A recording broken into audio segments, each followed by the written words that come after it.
So when I began doing tattoos, I actually was not specializing in Japanese tattoos.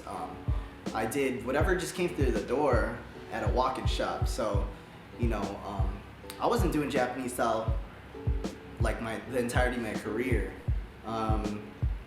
So what I learned from that process was that there was a lot of trends that came in. 1 week you'll be doing infinity signs, the next week you'll be doing semicolons, and there's nothing wrong with any of that, but I just always wanted to do something a little bit more bigger and better. And with Japanese tattooing, I just feel like the style is a lot more powerful, it's very beautiful, it's large scale, and there's a lot of longevity that goes along with it, and that's tried and true and tested since 1700s, since Japanese Edo period.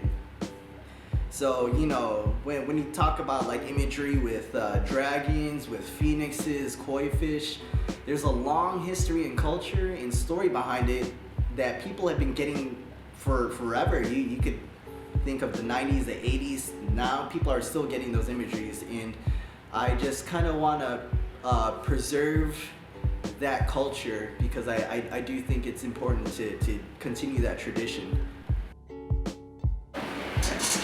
What can we expect from you in the near future as a tattoo artist? 5 years ago, I told myself I wanted to do more back pieces, and now I just got like a bunch of projects, like back pieces lined up, in progress, and of course they take a lot of time. In like 10 years, 15 years or so, I'd like to create like a whole book, or even 20 years, 30 years. Like I want to create a whole book of bodysuits, back pieces to legs, whole bodies. I just want to do all that with Japanese imagery. I'm currently working on learning how to do tabori, which is also like a tabori is the hand poke technique done since that's the traditional Japanese. It's not the hammer and stick that a lot of people are used to seeing. It's literally just a stick in the hand, and you insert the ink inside by hand. I'm learning how to do that, but it's definitely taken a while because no one in Chicago, and as far as I know, no one in the Midwest is doing that. So I'm trying to learn how to do that by myself, and I'm like trying to look at books and asking help from other tabori artists, and I'm slowly learning, but it's gonna be a while. I'd say, I don't know, maybe 3-5 years, even 10. I don't know. I'm taking my time with it, so I just want to do it right, and I don't want to provide that service and feel like a fraud. As a Filipino American, how was it like breaking free from what was expected of you? Of course, my parents wanted me to have a very stable career growing up, and I had that I was gonna be a nurse or something, something in the medical field. But growing up, I didn't really have I wasn't really good in school.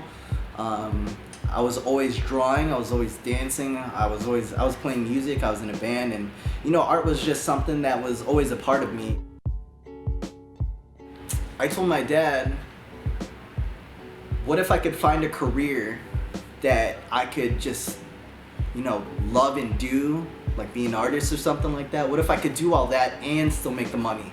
My dad told me, well, if you could do that, then by all means go for it, but it's really difficult in this world, and I could understand that. But after I took a dive in the deep end and just pursued my passion, I proved to them that I was able to do this as a career and be stable and make money and enjoy doing it too, and my clients enjoy it too. So I feel like that was I genuinely feel like that's my purpose in life. That's why I'm supposed to be on this earth.